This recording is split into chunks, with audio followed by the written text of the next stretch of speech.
Hola, muy buenas noches a todos los asistentes. Les habla Gerardo Muñoz, soy cirujano plástico, soy el coordinador científico de AMSICHAC. El día de hoy tenemos una sesión web bastante interesante. El doctor Jorge Beiter nos va a hablar acerca del COVID, acerca de las pruebas diagnósticas y acerca de cómo trabajar de forma segura. Antes de presentar formalmente al doctor, quiero recordarles que tenemos en puerta nuestro congreso en septiembre.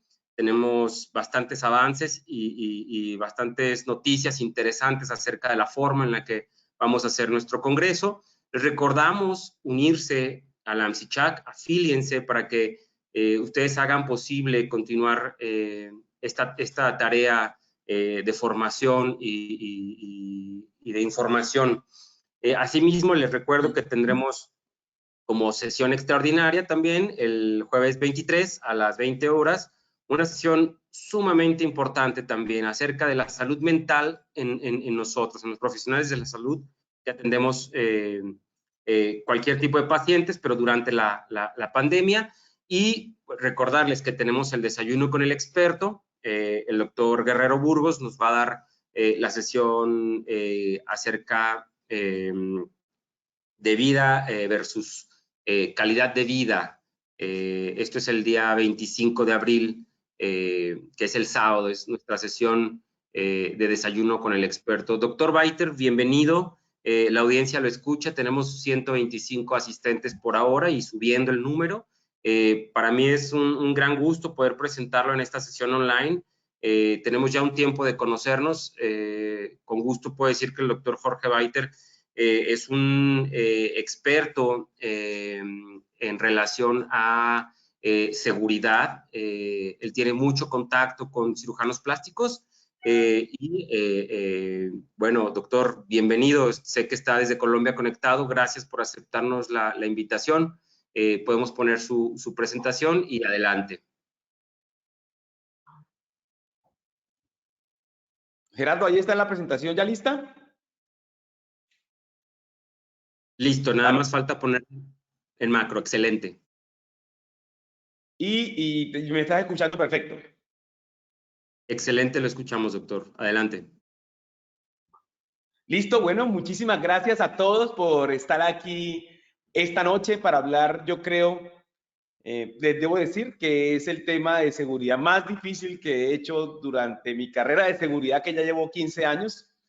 ¿Y por qué es un tema difícil? Porque obviamente vamos a hablar de nuestra práctica, de cuándo iniciar nuestra práctica en cirugía programada. Y eso es un tema en ese momento demasiado sensible. Y la gente no quiere tomar partido en este tema tan sensible, ¿no? Yo les cuento que trabajo con la SCARE, la Sociedad Colombiana de Anestesia y Reanimación, y cuando les pregunté la posición oficial con respecto a la cirugía programada, me remitieron a que por favor vaya a las guías, que pregunte, que eso, pero no dieron una oficial. ¿Por qué? Porque obviamente estamos hablando de cuándo iniciar a trabajar, cuándo iniciar a producir, pero ante todo, cuándo podemos pasar a nuestros pacientes de forma segura a una cirugía, llámese cualquier cirugía. Por eso quiero dar las gracias especialmente a Eugenio, que me invitó. Muchas gracias. Quiero darles las gracias también, obviamente, a todas las personas que están aquí conmigo, enfermeras, médicos, cirujanos plásticos, a Gerardo. Y quiero decirles que parte de ese trabajo es, y de estas conclusiones, es parte de un trabajo que estamos haciendo con nuestro grupo de investigación, con Héctor Durán, con Lázaro Cárdenas, que son cirujanos plásticos, presidente de la Sociedad Lázaro, obviamente, y que vamos a compartirlo también en una sesión de seguridad que tendremos desde la AMPER. Primero, señores, de una vez les digo, para que no haya problemas, ¿no? Quiero decirles que las conclusiones que saco o que sacamos de todo lo que hemos leído son conclusiones personales. No incluyen a ninguna sociedad, no incluyen ni a la SCARE, ni a la Sociedad Colombiana de lo que sea, ni a la mexicana, ni a nada. Son posiciones y después de haber investigado mucho. Y vamos a hablar hoy de esta pandemia que nos está azotando. ¿Y por qué es importante? Porque la pandemia aunque ya hoy lleva 2.500 millones de infectados, comenzó con una sola persona. Y esa sola persona se encargó de infectarnos a todos y de seguir la infección. Pero más aún, no quiero que esta sea una simple conferencia sobre la pandemia, no es así. Vamos a ir llegando hacia lo que nosotros queremos, cuándo iniciar de forma segura.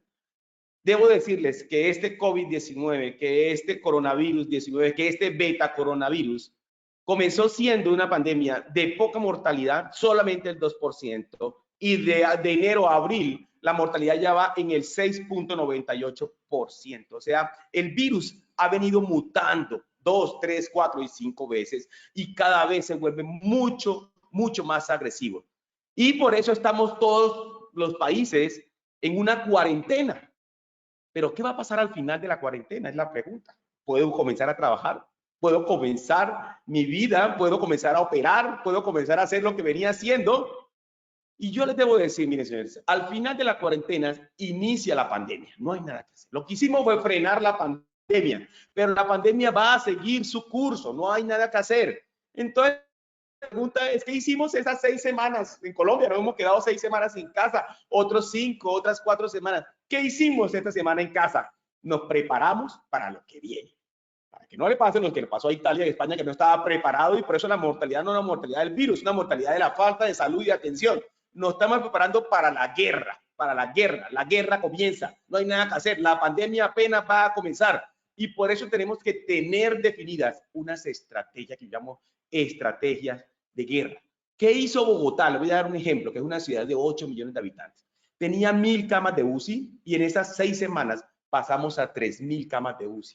Teníamos 10.000 camas de hospitalización y en esas 6 semanas abrimos centros para poder tener 5.000 camas más, 15.000 camas de hospitalización y compramos dotación especial para que ahora sí estemos preparados para la guerra. Y esto es lo que ustedes ven ahí, el escenario de guerra. Esto que ustedes ven aquí es Corferias, que era un centro de ferias que hoy en día se volvió el hospital más grande.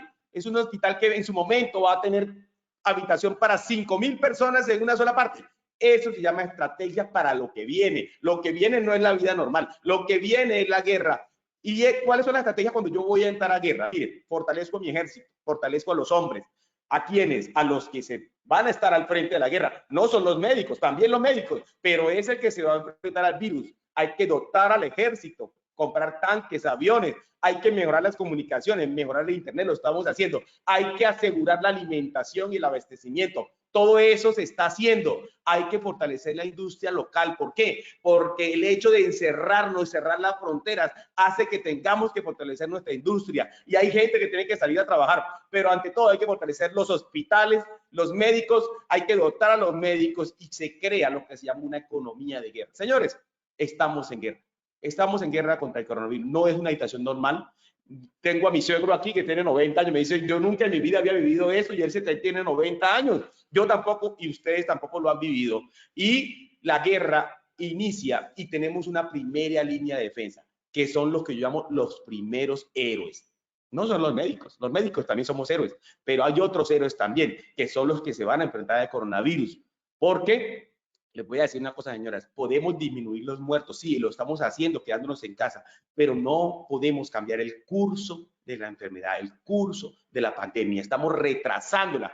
Pero hay unos héroes que se van a enfrentar a esta pandemia cuando se abran las puertas de tu casa y nos van a decir, podemos salir. Los héroes son estas personas, las personas del común, los que se van a contagiar, los que se van a morir. Ellos son los héroes, los que van a luchar su sistema inmune contra el virus, nuestros pacientes, las personas del común, nuestra gente, esos son héroes.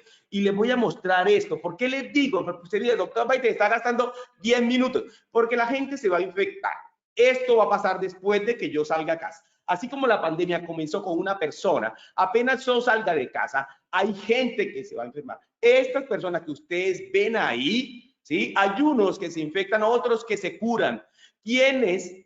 Los que se están infectando prácticamente hacen que el virus vaya mutando a volverse agresivo, 5, 6, 7 mutaciones, pero luego comienza a mutar y el sistema inmune hace que ese virus comience a perder su capacidad de virulencia y de matar. ¿Quiénes lo hacen? 2 personas. Los que quedan inmunes frenan el virus y las personas que se van infectando comienzan a luchar contra él. ¿Para qué? Y se lo muestro aquí. Al inicio, ustedes se dan cuenta cómo el virus, las mutaciones iniciales lo hacen fuerte, fuerte y va creciendo, pero después de 4 o 5 meses de el sistema inmune comenzar a pelear con él, lo va haciendo menos virulento y además de menos virulento, lo va haciendo menos letal. En ese momento estamos caminando hacia la letalidad, pero luego él va a ir disminuyendo y por eso debemos protegernos. Cuando comencemos a salir, protegernos cuidándonos las manos, lavándonos las manos con caretas, con todo, porque también es importante para nosotros los médicos, ojo, que tenemos un sistema inmune perfecto, no es solamente que no llegue el virus, es que si nos llega a llegar el virus, esa carga viral, lo que entra sea poquito, porque también está demostrado, especialmente los anestesiólogos, son las personas que trabajan muy cerca de las personas, que si la carga viral, lo que me entra de virus es mucho, pues obviamente también voy a tener obviamente una enfermedad mucho más severa que carga viral es menos. Señores, todo esto para decirles, porque a mí me preocupa mucho el tema, ¿qué hemos aprendido de las pandemias anteriores para poder luchar contra esto? Primero, la pandemia, de pronto la que más ha matado gente hace prácticamente 100 años, que fue lo que llama la pandemia de la gripe española, que no fue española, en realidad es la pandemia de la gripe de 1918. España no fue el país donde nació, eso nació en Estados Unidos, pero fue el país que se encargó de visualizar al mundo la pandemia. ¿Qué hemos aprendido? Que somos los mismos y hacemos lo mismo hoy que hace 100 años, 300 años y 500 años. Tener centros para atender a mucha gente y prepararnos para atender a gente. No, hoy en día no tenemos vacuna contra esto, no tenemos droga contra esto, no tenemos nada. Y a pesar de que nos dicen que cloroquina y hidroxicloroquina, el virus se va poniendo todavía mucho más letal. O sea, estamos con las mismas herramientas que teníamos hace 500, 600, 700 años. Y la pandemia tiene unos picos y esos picos generalmente demoran 6 meses, pero después de 6 meses pueden haber otro pico 4 o 5 meses después y va a durar más o menos un año. Pero esta pandemia de 1918 mató 50 millones de personas. ¿Por qué? Porque estaba ligado obviamente, uno, a la Primera Guerra Mundial. Y dos, porque este virus se ha comportado, el virus que era el de la pandemia en 1918 era un virus AH1N1, se está comportando igual que el virus del SARS-CoV-2. O sea, se está volviendo mucho y mucho más virulento y se ha estudiado por qué son tan virulentos y especialmente porque son capaces de replicarse en ausencia de muchos aminoácidos y de muchos, en el caso del H1N1 del 1918 era capaz de replicarse en ausencia de tripsina. Ojo, comienza como un virus suave, se convierte en un virus letal y vuelve a ser un virus generalmente suave. Por eso les digo, miren cómo es igualito se comportó el virus de 1918, que pasó de 2.5 mortalidad a 6 meses a una mortalidad del 10 al 20%. Está pasando lo mismo. Este virus infectó a la mitad de la población mundial. Se espera que el SARS-CoV-2 infecte al 20% de la población mundial, muy parecido a lo que pasó con la última pandemia, la de 1910, que fue la pandemia de la H1N1, que infectó 1.000 millones de personas, pero tiene una mortalidad muy baja. Murieron solamente 150.000, o sea, la mortalidad era el 0.05. Estamos hablando con nuestra pandemia ahorita, que estamos hablando de una mortalidad que va prácticamente al 7% hoy en día. Esto era con respecto a la pandemia. Entonces, señor, ahora sí hablemos de la nuestra. Nuestra pandemia, la de SARS-CoV-2, comenzó prácticamente en diciembre del año pasado. En 5 meses, mire lo que ha pasado. La mortalidad, estos datos son de hoy tenemos 2,5 millones de personas infectados con 175,000 muertes. Comenzamos con 2% de mortalidad. Hoy tenemos 6.9. Ayer, hace 3 días, teníamos 6.7. Bien, ya va hacia arriba en el mundo. No hay nada que hacer. Quiero mostrar algunos países. Por lo menos Italia, miren ustedes, de 183 24,000 muertes, mortalidad del 13%. ¿Qué quiere decir eso? Que no estaban preparados para la pandemia, no hicieron lo que tenían que hacer en su momento. México y Colombia lo están haciendo. España lo hizo medio bien, por eso su mortalidad es del 10% hoy en día. ¿Qué hizo Estados Unidos? Estados Unidos tiene 800,000 infectados hoy en día, pero ustedes se dan cuenta, 43,000 muertos, tiene 5% de mortalidad. Pero ¿qué tienen de bonito ellos? Miren esta parte, es el único país que ha hecho 4 millones de pruebas. y eso hace que cambie también el pronóstico.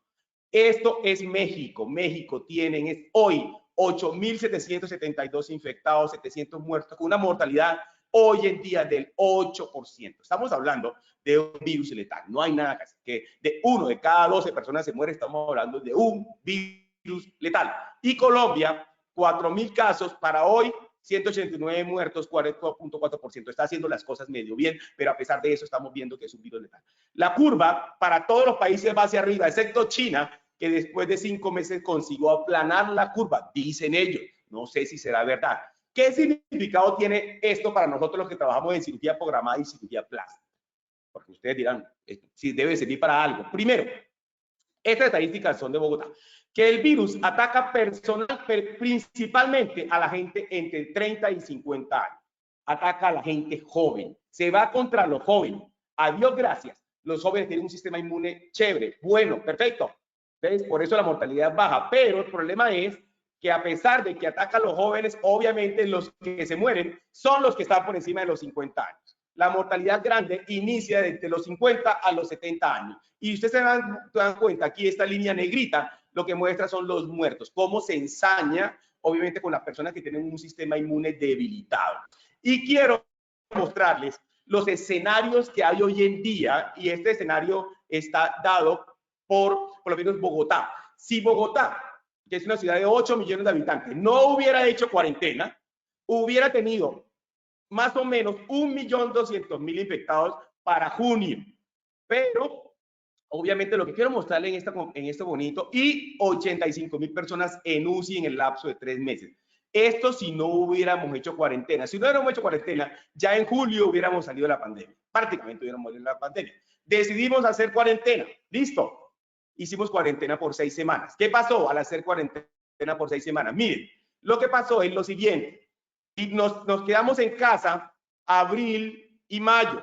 Al quedarnos en casa abril y mayo, o marzo, abril y mayo, o abril, estas 6 semanas, retrasamos el grueso de la pandemia para agosto, que es lo que vamos a vivir. En agosto vamos a tener ya no 1.200.000 infectados, sino solamente 600.000 y 60.000 casos críticos. Ojo con esto, pero retrasamos la pandemia, la pasamos de junio a agosto.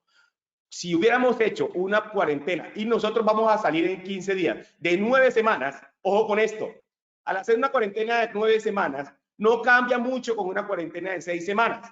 Lo único que cambia es que retrasamos la pandemia, ya no para agosto, como vamos a tener con 9 semanas, la retrasamos para octubre y prácticamente vamos a tener los mismos casos moderados y los mismos casos críticos, solamente disminuyen 3.000 casos críticos. Entonces, todo eso para decirle, por eso las pandemias se preparan con tiempos de cuarentena de 6 semanas. Se sale a la calle, ¿para qué? Para que la gente se infecta y la pandemia que siga su curso. Estos son los escenarios. Un escenario con cuarentena de 6 semanas, perdón, sin cuarentena, en la cual ya hubiéramos estado listos, que era lo que quería hacer Estados Unidos. Esto, que la gente se infecte. Sí, la gente se infecta, pero se mueren la mitad y se infectan el doble. Se mueren el doble y se infectan el doble. Y pasamos un escenario de 6 semanas en la cual prácticamente estamos retrasando la pandemia para agosto. Ojo con esto. No es que nos vamos a salvar. Entonces, según este orden de ideas, lo que trato de decirle es, bueno, listo, doctor Baito, pasó la pandemia, estoy en agosto, quiero operar un paciente, ¿qué hago? ¿Cómo hago el diagnóstico? Muy buena pregunta.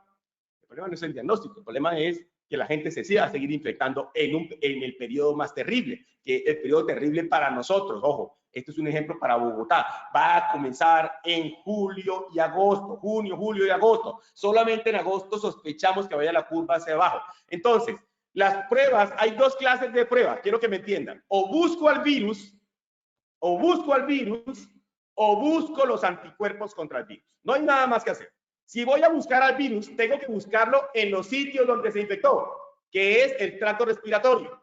Entonces, yo cojo las secreciones del virus y busco el código genético del virus, que es el RNA del virus, su genética. Recuerden que los virus no son organismos vivos. Los virus, lo único que tienen por dentro es material genético, pero no tienen célula. Necesitan tu célula para poder reproducir su material genético. El virus tiene un material genético RNA. Eso es lo que yo busco con unas pruebas que se llaman de RT-PCR. ¿Listo?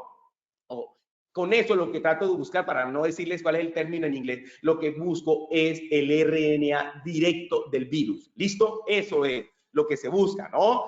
Y con eso lo diagnostico. El problema que tiene hacer la PCR, que ustedes lo llaman, primero hay que hacerlo de las secreciones, ya sea o del hisopado nasal o faríngeo o pulmonar. El problema es que la sensibilidad solamente llega al 40% en la primera semana. ¡Qué terrible! Entonces, en la primera semana, dependiendo de la carga viral y dependiendo de dónde tome la muestra, la sensibilidad puede ir entre el 40 al 80%. Si yo tomo la muestra en la primera semana con una pequeña carga viral y la voy a tomar de la faringe o de la nariz, recuerden que el virus infecta, donde él llega es al tracto respiratorio inferior, es de ahí donde debo tomar la muestra. Pero imagínense ustedes tener que hacerle fibrobroncoscopia para hacer un lavado bronquial y poder tener un 80% de sensibilidad. Obviamente no es una prueba bonita, por eso lo hacemos de la nariz, lo hacemos de la faringe, pero la sensibilidad en la primera semana solo llega entre el 40, el 50 y 60%. ¿Qué quiere decir eso? En la primera semana se me quedan por fuera un 50% de los pacientes. O sea, hasta un 60% de los pacientes van a tener la prueba de PCR en la semana 1 negativa. ¡Qué terrible! Entonces dije, bueno, si tengo la prueba negativa, ¿qué es lo que debo hacer yo? Si lo sospecho, debo hacer dos cosas. Uno, repetir la prueba 72 horas después. O dos, hacerle unos anticuerpos. El problema es que los anticuerpos, cuando digo anticuerpos, es cogerle sangre al paciente y hacer lo que llaman las pruebas rápidas, en la cual detecto los anticuerpos contra el virus. El problema es que el anticuerpo se detecta a partir del día sexto. O sea, la primera semana el paciente es dificilísimo hacer el diagnóstico.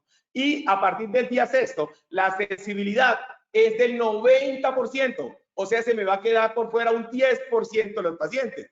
Esto hace muy difícil. Y aquí ven cómo se hace una prueba como de embarazo, en la cual si tiene dos líneas, la IgM es positivo o la IgG, y si tiene las tres líneas es positivo para IgG y IgM. Hay algunos que lo hacen con los anticuerpos totales IgG y IgM, pero lo mejor es lo que me dicen si tiene IgG o IgM. Miren, señores, en resumidas, ¿qué quiero decirles? Hacer el diagnóstico del COVID es dificilísimo. No es difícil, es la sensibilidad en la primera semana es muy difícil, ¿listo? Y lo confirmatorio, cuando yo tengo anticuerpo positivo, es la PCR. Pero aquí les voy a mostrar, porque ustedes yo sé que están un poquito confundidos, se lo voy a dar como me gusta, como le gusta a mi esposa, ¿no? Bolita palito. ¿Y cómo es el bolita palito de esto? Entonces, aquí comienza la infección en el día 0 y se va hasta el día 28. A partir del día 0, cuando yo me infecto, esta línea verde que ustedes ven ahí es el virus, el RNA del virus, que va entre el día 0 al día 28. Esto es lo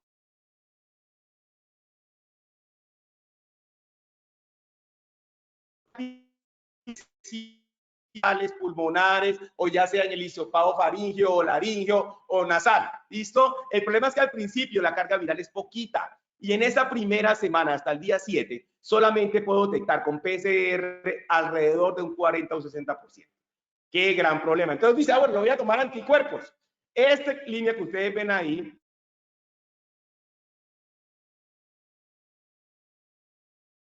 el problema 7, estoy jodido, como digo yo, ¿no? Estoy jodido para hacer la prueba, porque el IgM comienza a partir del día 7 y va hasta el día 21. Después del día 7, ya la prueba de IgM positivo. Por eso yo recomiendo, si vamos a operar a un paciente, hay que hacerle... la cámara web se desactivó.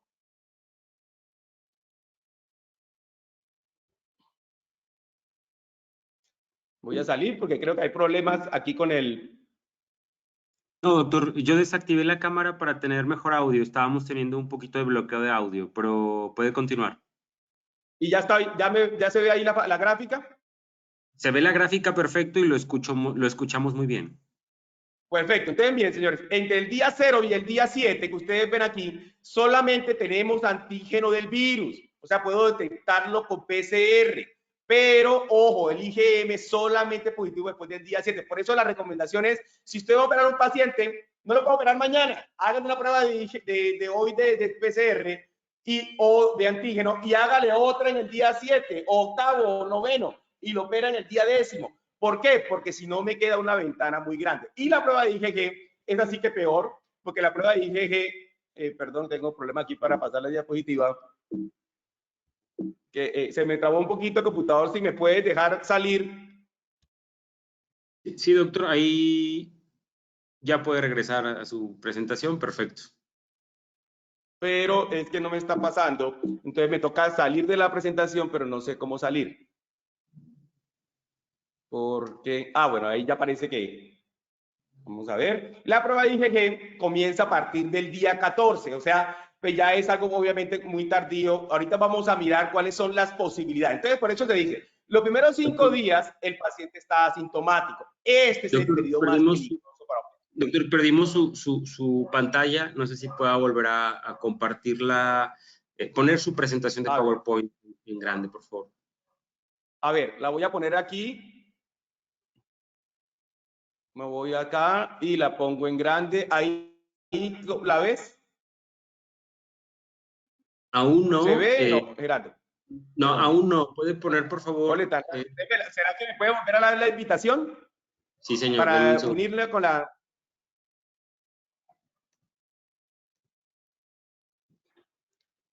Listo. ¿Listo? Perfecto. Bueno, ahora sí. Me dice si se ve. Vamos a ver dónde estamos. Ahí está, ya veo su presentación. Perfecto. Ahora. Nada más ponerla en grande. Gracias. Listo. Entonces, esta parte es súper... Entonces ya les dije rápidamente. Recuerden, la línea verde es la prueba de PCR que comienza desde el día 0, es donde tomo las muestras a nivel de las secreciones, el IgM que comienza en el día 7 y el IgG que es el anticuerpo de memoria que comienza en el día 14. Entonces, por eso les digo, este día 0 al día 7 para cualquier cirugía es un gran problema y ahorita vamos a hablar. Entonces, por eso se considera, ojo con esto, que hasta el día 7 es un periodo de ventana en la cual es muy difícil que hagamos el diagnóstico, ¿no? Y hay que tener esto en mente, ¿listo? Entonces, les voy a enseñar una parte que me pareció súper linda. Yo me encargué de hacer todas estas, como se dan cuenta, me encanta jugar con esto. Si yo tengo el PCR positivo, solamente el PCR me dice que estoy en lo que llaman en la ventana. ¿Listo? Pero eso es muy difícil porque le dije, solamente el PCR es sensible en el 40% de los primeros días. Si tengo PCR y IgM, quiere decir que ya estoy entre el día 7 y el día 14. Súper bonito. Si tengo las tres, quiere decir que estoy entre el día 14 y el día 21. Súper lindo, ¿no? Si tengo solamente PCR e IgG, recuerden que el PCR va hasta el 28, e IgG quiere decir que estoy entre el día 21 y 28. Esos pacientes, entre comillas, no están curados. Se considera curado a este paciente. Ahorita les digo cuál. Este es el paciente que tiene IgM e IgG. Pero es que la prueba de PCR no se la hice. Y en última, cuando tiene IgG sola, se considera que el paciente ya está recuperado. Pero para eso necesito hacer varias pruebas de IgM y de IgG. Entonces, señores, todo esto para decirles que hay un gran problema en cirugía programada.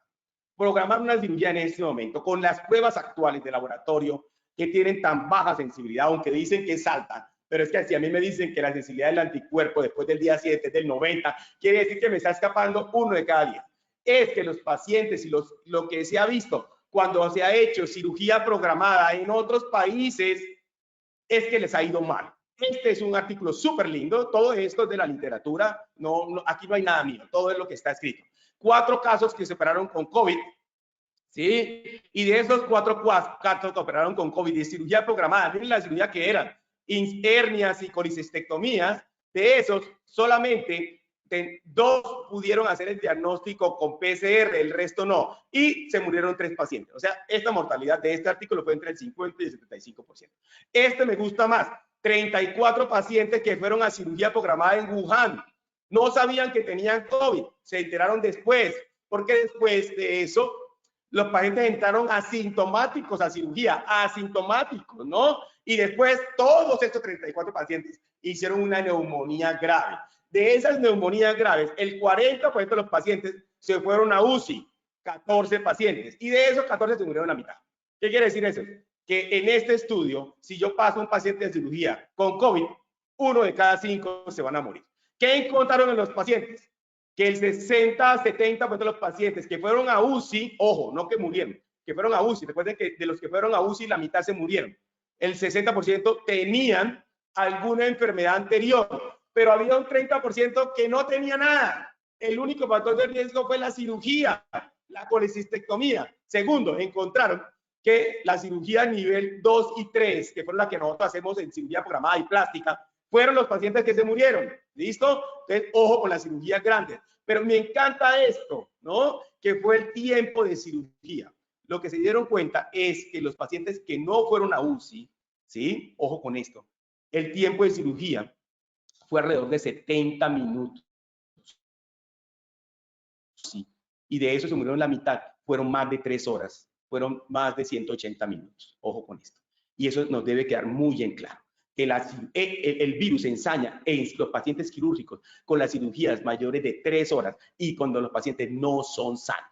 Por esto, la mayoría de las sociedades del mundo han tomado la siguiente determinación con respecto a la cirugía programada y ambulatoria. En Inglaterra se tomó la decisión de suspender todas las cirugías programadas entre abril del 2015 y julio del 2015. 3 meses, 0 cirugía programada, 0 cirugía no urgente. Los comunicados de la Sociedad Colombiana de Cirugía Plástica, la Sociedad Colombiana y Mexicana de Cirugía Plástica dicen lo mismo. Por ahora recomendamos no hacer ninguna cirugía plástica ni programada. El Colegio Americano de Cirujanos, que recoge todas las especialidades quirúrgicas, recomienda, ojo con esto, no hacer cirugía en los próximos 3 meses. Esto, descontinuar toda la cirugía electiva. Y además de eso, en cirugía plástica, dice la Sociedad Americana de Cirugía Plástica, recomienda cesar toda la cirugía plástica. ¿Hasta cuándo? No sabemos. Esta es la recomendación por ahora. Esta, que es la Sociedad Americana de Cirugía Ambulatoria, recomienda suspender toda la cirugía ambulatoria y toda la cirugía en este momento programada. Eso, y lo mismo la Sociedad Americana de Anestesia, la ASA, recomienda en el momento no hacer ninguna cirugía y dejarle campo a que los pacientes de COVID se recuperen. En conclusión, señores, ya para terminar, yo sé que quiero decirle, estas conclusiones son conclusiones, unas personales, otras del grupo de investigación con Lázaro Cárdenas y Héctor Durán, pero todas basadas en la literatura y basadas en lo que es el virus actualmente. ¿Cuándo iniciar? Se supone que podríamos comenzar a iniciar a trabajar 6 semanas después de que la curva se aplane. Si la curva en Colombia con 6 semanas se considera que se va a aplanar a finales de julio, debemos esperar hasta agosto o septiembre para iniciar cirugía programada y cirugía plástica. Ojo, recomendación de Jorge Baita. No, nada, o sea, nosotros no es una recomendación. La gente que haga lo que quiera. ¿Listo? Segundo, ¿qué pacientes se pueden operar en tiempos del COVID-19? Buenísima pregunta. Cuando ya la curva se aplane y los casos comiencen a disminuir, únicamente se pueden operar pacientes completamente sanos. No podemos operar ni un paciente ni diabético, ni nada, a menos de que sea una cirugía de urgencia, pero no ni hipertenso, ni obeso, nada de eso. Rotundamente prohibido hacer pacientes ASA2, porque recuerden, si yo opero un paciente ASA2 con COVID, el 20% se van a morir, nada que hacer. Tercero, no puedo pasar obesos a cirugía. En lo posible, que el índice de masa corporal esté máximo en 28. No debo operar más de 30, no, máximo en 28. Que la edad de los que vamos a operar sea menor de 50 años, porque recuerden, la mortalidad aumenta después de los 50 años. ¿Y a quién le solicito exámenes? El problema de los exámenes, señores, es que la PCR prácticamente la manejan los gobiernos, la manejan los grandes laboratorios. Están destinados para hacer los pacientes que sospechamos COVID, no para aquel paciente que va para una cirugía programada y que es un paciente normal y sano y sin ningún problema. La PCR está destinada para personal de salud o personal que va a una institución hospitalaria o urgencias y que tiene fiebre, que tiene trastornos respiratorios y que sospecha un COVID. No vale la pena hacer PCR a pacientes asintomáticos. ¿Por qué? Porque la sensibilidad es muy baja. ¿Listo? ¿Qué exámenes solicito entonces para descartar COVID de cirugía programada? Debo solicitar especialmente los anticuerpos. El problema es que el anticuerpo comienza a aumentar después del día 8. Entonces, si yo quiero hacer una cirugía programada, lo que debo hacer es verlo en consulta al cirujano plástico, pedirle una PCR ese día, perdón, un anticuerpo, y repetirle el anticuerpo en el día 9. Con esos dos, prácticamente yo estoy asegurando que un 90% de los pacientes, si tienen COVID, con esto lo pude, y eso si el paciente se queda guardado en su casa después de la consulta, que no lo va a hacer. Entonces, eso es lo que se hace. Y en el día 10º podría pasar la cirugía, pero solamente cuando la pandemia comienza a disminuir.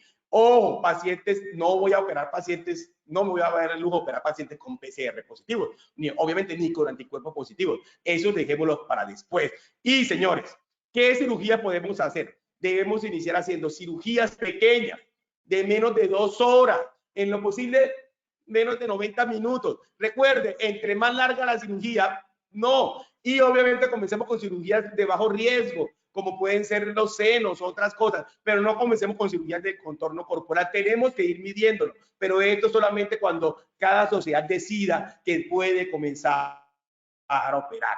Hay que tener claro, señores, que en la semana 1 de los pacientes la PCR casi que no sirve y los anticuerpos no detectan nada porque comienzan a partir del día 8. Por eso es importante hacer pruebas en el día 1 y 9.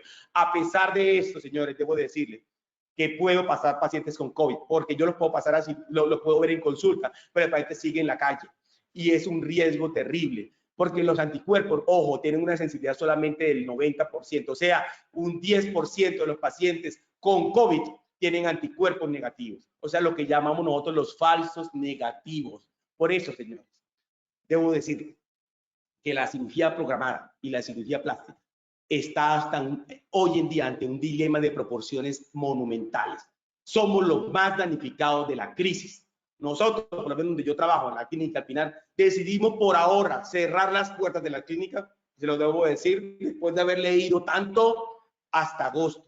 Y en agosto mirar si podemos hacer algo, ¿no? Porque obvio, en este caso, en la cual la cirugía no es urgente, nosotros estamos damnificados. El COVID principalmente damnificó ¿a quiénes? A los grandes eventos, al fútbol, a los conciertos, a los vuelos, a los hoteles y a la cirugía programada y a la cirugía plástica. Somos los grandes damnificados, no hay nada que decir. Con todo esto, yo tiro la primera piedra, les digo, no sé, que alguien tiene la primera piedra. ¿Quién se pide iniciar cirugía programada? Yo, por lo menos, no me voy a pedir iniciar. Muchísimas gracias. Preguntas las que quieran, de verdad, cualquier pregunta, cualquier cosa de artículos, no le voy a mandar los artículos. Estamos escribiendo un artículo para el Plastic Reconstructive Surgery que tiene que salir en las próximas semanas, en la cual ahí va a estar todas las recomendaciones, todos los artículos que leímos para poder hacer esta charla. Muchas gracias y nos vemos en otra ocasión. Gracias, doctor. Excelente ponencia y muy interesante. Tengo muchas preguntas de la audiencia, doctor, relacionadas a las curvas. ¿Podría regresar a la... ¿Quieres que voy a ir a las curvas para que dentro de las curvas las miremos? ¿Listo? Y tal vez ampliar esa información. ¿Estás viendo mi pantalla? Excelente. Nada más póngala en grande y listo. Excelente. Listo, la voy a poner en grande y voy a poner toda la curva al final para que ustedes la vean. Listo, ahora sí, hazme las preguntas y miramos las curvas. Sí, tal vez tenemos algunas preguntas en relación a las pruebas de IgG e IgM, es decir, ¿qué pasa si no las tenemos disponibles? Sabemos si ya hay algunas que estén avaladas. Obviamente, Colombia es diferente a México, pero sabemos alguna que tenga aval internacional o alguna que esté avalada al menos por Estados Unidos, que puede ser que lleve como cierta... Buena pregunta. La mayoría de las pruebas hoy en día para todo el mundo están avaladas por la FDA y por la mayoría de los gobiernos. Y les voy a decir una cosa.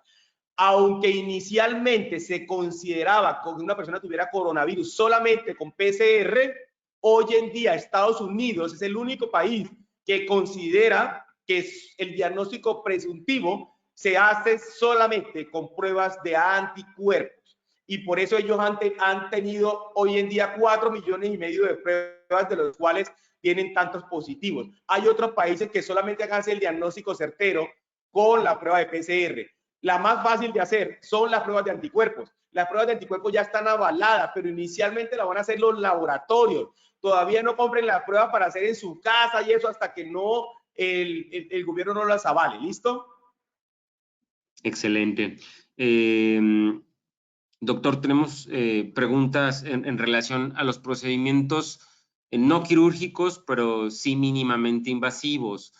Hablando de cirugía estética, pues, o de medicina estética, pues hay desde fillers, botox, pero recordando que nuestra asociación es mucho más diversa que eso, también tenemos muchos pacientes que tienen heridas. Entonces, ¿qué podemos hacer en estos pacientes? Sobre todo que son diferentes, es decir, el paciente estético es postergable, pero el paciente de las heridas, ¿qué podemos hacer con ese paciente? A fin de cuentas necesitamos curarlas, a fin de cuentas tendremos que entrar a alguna cirugía. ¿Cuál sería la recomendación en cuanto a los estudios y cómo poder protegernos? Bueno, eso es una muy buena pregunta. Gerardo, te puedo decir algo. Cualquier procedimiento, llámese quirúrgico o no quirúrgico, en este momento que toque tu sistema inmune, como puede ser la curación, una simple curación de herida, obviamente tú sabes que genera un proceso inflamatorio, debe hacérseles en este momento anticuerpos en el día 1 y en el día 7. Esa es mi recomendación. Por lo menos en el día 1 es muy difícil hacer cualquier procedimiento pequeño, así sea un botox, una herida, sino hacer por lo menos unas pruebas de anticuerpos.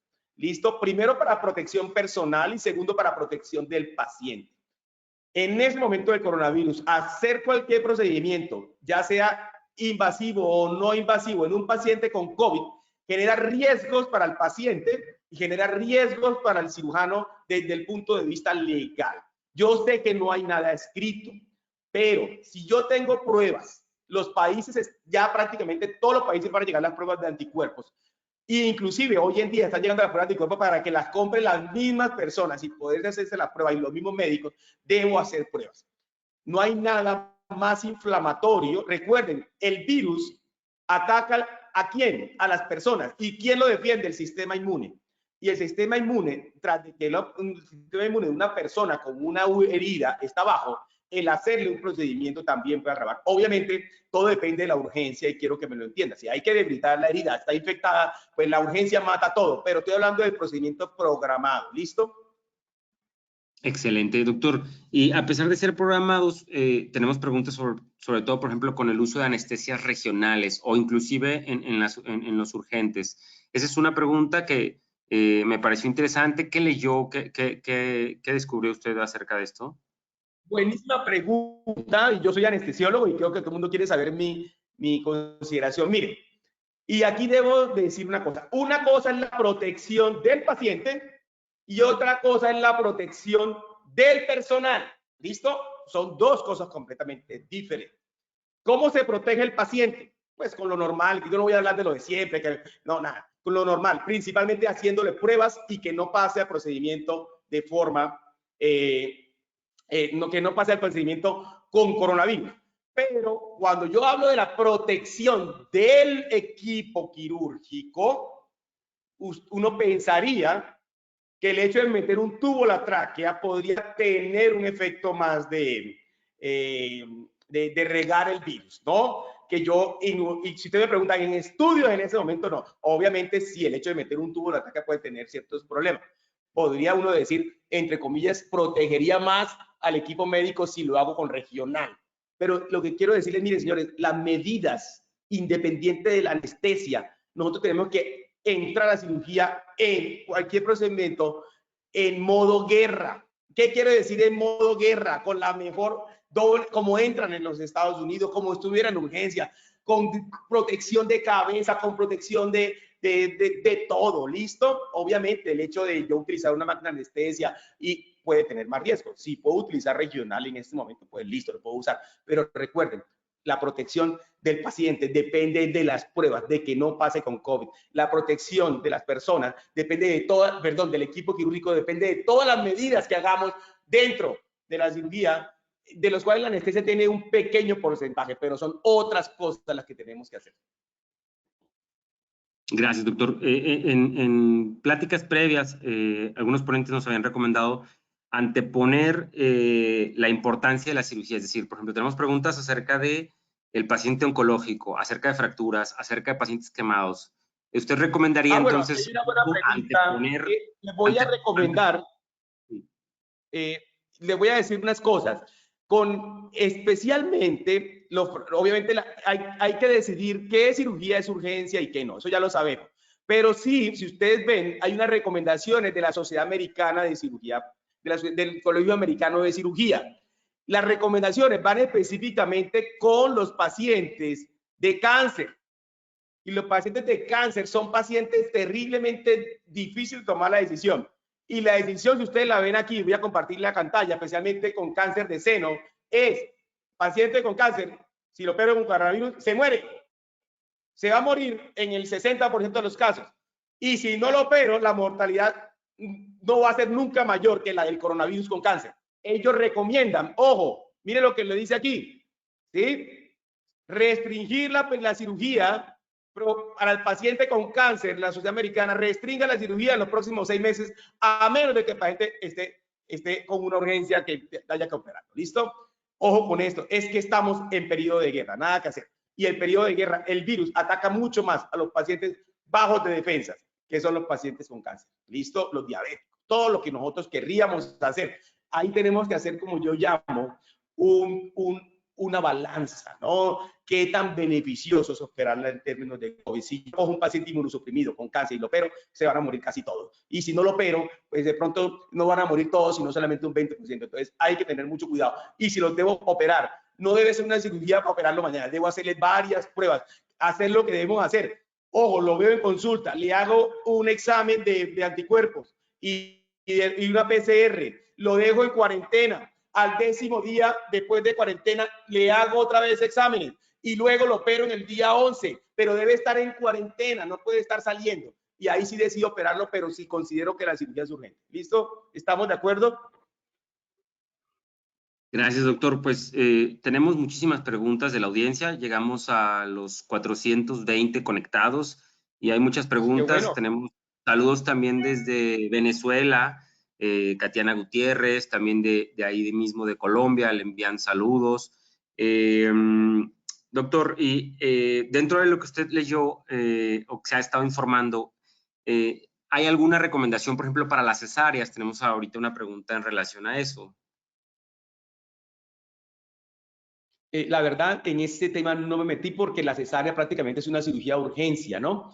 Y las urgencias, como yo digo, lo que hay que hacer es medidas de protección para el equipo quirúrgico y hay que hacerlas, ¿no? Entonces, lo que sí está, esto es lo que estoy dando de una charla para cirugía programada, pero si voy a programar una cesárea, debo hacer lo mismo. Y vuelvo y repito, ojo, los primeros 8 días son cruciales. ¿Por qué? Porque los anticuerpos comienzan a crecer después del día 7º. No puedo operar pacientes en eso que llaman la ventana. ¿Cuál es la recomendación más importante de esta charla? Si yo decido operar un paciente que no es una urgencia crítica, debo, 1, verlo en consulta. El día de la consulta debo hacerle una PCR y anticuerpos. Si no hay PCR, le hago anticuerpos. Lo recomiendo que se quede en la casa en cuarentena. Al día 9 le hago otra vez unos anticuerpos y una PCR si puedo, o si no solo los anticuerpos. Si el anticuerpo es negativo, al día 10º lo paso a cirugía. Eso es lo que deben hacer. Lo que no se pueden dar el lujo es de pasar pacientes en la ventana, porque recuerden, el 10% de los pacientes, así le haga todas las pruebas, le van a salir negativos. Por eso necesito hacer un set de pruebas en el día 1, en el día 8. Y los anticuerpos solo se positivizan en el día 7. Por eso debo hacer día 1 y día 8 y cuarentena antes de la cirugía. ¿Listo? Excelente, doctor. Tengo otra pregunta también bastante interesante. Es en relación al postquirúrgico. Es decir, paciente con anticuerpos y con PCR negativa que se infecta o se contagia después de la cirugía. ¿Usted ha encontrado algo acerca de la evolución en estos pacientes, los riesgos que tienen? No sé. Bueno, le cuento una cosa y la pregunta me parece buenísima y a mí me preocupa sobremanera. Yo soy director médico de una clínica de cirugía plástica. Obviamente estamos en el ojo del huracán. ¿Qué va a hacer el doctor Baiter? ¿Va a cerrar? No, nosotros, a mí me preocupa porque es que el postoperatorio es la parte más crítica donde no tenemos esa capacidad para poder controlar el paciente. El estudio que mostraron que se hizo en Wuhan fueron 34 pacientes que no supieron si se infectaron antes o después de la cirugía. Lo importante y lo que dicen ellos es, ojo, la cirugía como tal, el tiempo quirúrgico, es lo que hace que se le bajen las defensas y el paciente quede expuesto, como yo digo, con los pantalones abajo contra el virus. No se supo si esos pacientes, los pacientes entraron asintomáticos, no se supo si se infectaron antes o después de la cirugía. Lo cierto es que se infectaron en el proceso quirúrgico y nosotros no podemos controlar. O sea, el paciente termina la cirugía y debe quedarse en cuarentena, no en la clínica, en la casa, por lo menos otros 10 días. No hay nada que hacer, o sea, hoy hacer cirugía en tiempos del COVID es terrible. ¿Por qué? Porque la parte legal para nosotros que trabajamos es durísima. Yo le dije, la gente que me llama, dice, Jorge, ¿usted qué va a hacer? Digo, nosotros decidimos cerrar hasta agosto. No, y mirar a ver cómo reaccionan los demás cuando inician a operar, ¿no? Que van a ser muy pocos, pero cómo vamos a aprender de ellos, ¿no? ¿Qué hicieron?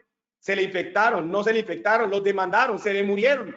O sea, por ejemplo, terminé la conferencia diciéndoles, o sea, que sean ustedes los que inicien. Yo no voy a iniciar a operar cirugía plástica en ese momento del virus, que necesito saber qué le va a pasar a los demás y cómo va a reaccionar esto. Lo que sí es cierto es que no recomiendo iniciar la cirugía hasta que la curva se aplane y pasen por lo menos 4 semanas después de ese aplanamiento de la curva. ¿Listo?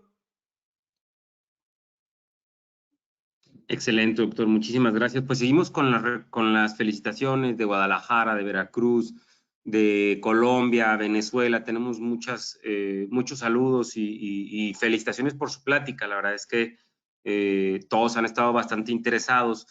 Hay una pregunta del grupo de anestesia, que obviamente al anestesiólogo se le solicita el participar en la cirugía, pero desde el punto de vista legal y desde el punto de vista académico, ¿de qué forma el anestesiólogo se puede o puede sustentar el no pasar algún procedimiento? ¿Tiene alguna fuente de información aparte del artículo que está por publicar ahí en el PRS? Nosotros, en realidad debo decirles que lo que se ha escrito sobre cirugía programada dentro del COVID es muy poco. La recomendación de casi todas las sociedades en este momento del mundo es no operar. Inclusive, le cuento una cosa, así inicié la plática, a la Sociedad Colombiana de Anestesia le pedí una posición oficial. Nadie quiere dar posiciones oficiales porque esto es un tema súper sensible, la cirugía programada. Una cosa es hacer cirugía de urgencias, prepararme para hacer una urgencia y el paciente sabe que debo hacer una urgencia, pero el inicio de la cirugía programada, hasta ahora, de verdad, el que lo esté haciendo no lo está haciendo bien. La cirugía programada en este momento no hay luz verde para hacerla. Y no, la luz verde no es mía, la luz verde de los gobiernos para hacer cirugía programada. Todo el mundo quiere iniciar ya, pero es tan poco lo que sabemos de la cirugía programada en tiempos del virus que nadie quiere comenzar primero, ¿no? Entonces, y la verdad sí hay poco escrito. Y los 2 artículos, 3 o 4 artículos del paciente de cirugía programada, lo que muestran es que la mortalidad es mínimo el 20%. O sea, estamos ante un panorama muy, muy desolador para nuestro trabajo. Nada que hacer. Entendido. Tengo una pregunta en relación al personal de salud. José Batú te pregunta, ¿qué pruebas tomar en el personal de salud? ¿Usted recomendaría entonces PCR, retomando lo que dijo, solo para aquellos que tengan síntomas, cierto? Entonces, el personal de salud es un personal especial y han salido unas normas especiales para el personal de salud. Si el personal de salud ha tenido, ojo, contacto directo con un paciente con COVID, se le debe hacer PCR como primera medida. Hay que buscarle el virus directamente, porque la PCR es la única que se puede medir en el periodo de ventana, o sea, en los primeros 7 días. Entonces, el personal de salud asintomático que ha tenido, obviamente, contacto, debe hacerse PCR. El personal de salud que además de eso está con síntomas, debe hacerse el PCR. Ahora bien, si la PCR sale negativa, en ese momento se le debe tomar anticuerpos, pero lo que se debe hacer para personas de salud inicialmente es PCR. ¿Listo? Excelente, doctor. Pues siguen las felicitaciones de diferentes partes de México y de Latinoamérica.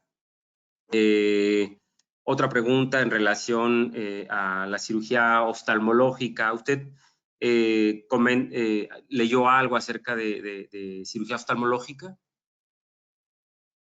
Bueno, sobre cirugía oftalmológica hay muy poco, pero es una cirugía. Entonces, recuerden que cuando hablamos de cirugía, las cirugías se catalogan según el grado de complejidad 1, 2, 3 y 4. En cirugía oftalmológica tenemos cirugía de que puede ser 1, que puede ser 2 o que puede ser 3. El problema de la cirugía como tal es todo el proceso. Entonces, es lo mismo, ¿no? Cualquier paciente de cirugía programada en este momento, que todos los días aprendemos cosas nuevas del COVID. Yo debo decirle que esta charla la preparé desde hace 15 días, pero todos los días iba metiendo y sacando cosas porque todo va cambiando. Lo que es cierto hoy en día es que cualquier cirugía programada, sea de bajo, mediano o alto riesgo, debe esperar por lo menos hasta que las curvas aprendan. Yo debo decir una cosa y quiero que me lo entiendan. La pandemia no ha comenzado.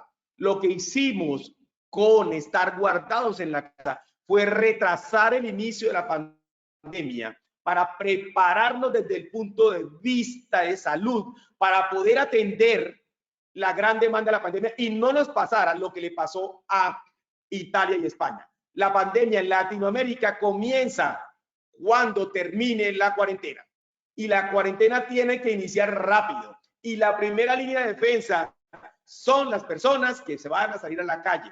Ellos son los que van en últimas a pelear contra el virus y lo que van a hacer en últimas, que la pandemia pase rápido. No hay nada que hacer. Desafortunadamente es así. Lo que trato de decirles es que sería completamente irresponsable en este momento de que inicie una pandemia pasar pacientes de cirugía programada de cualquier procedimiento a cirugía. ¿Listo? Hasta que no sepamos que esto ya lo podemos medio controlar. Muchísimas gracias, doctor. Creo que ese comentario resume de forma brillante todo su trabajo de investigación.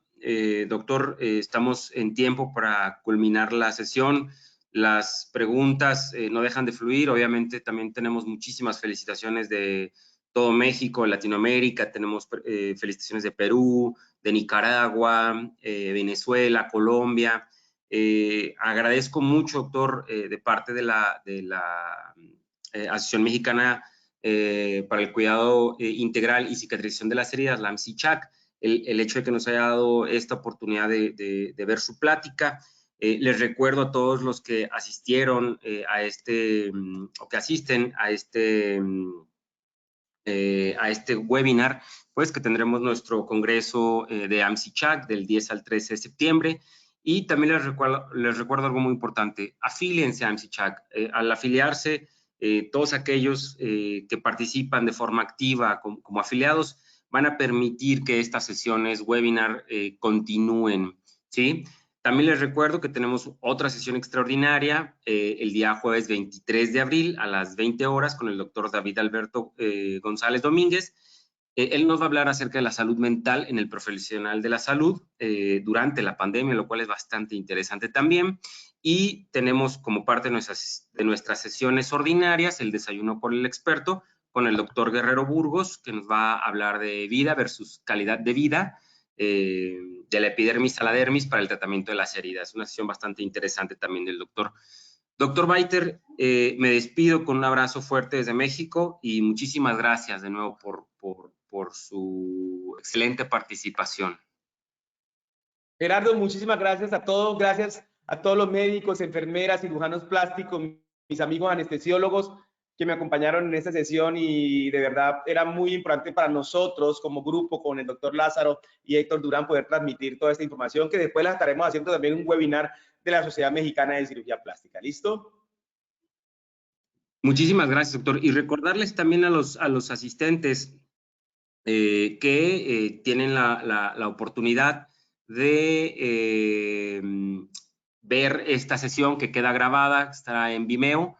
Para todos aquellos que quieran repetir la sesión, quedará grabada en Vimeo y pueden acceder a ella a través de las redes sociales de AMCICHAC. Muchísimas gracias, doctor.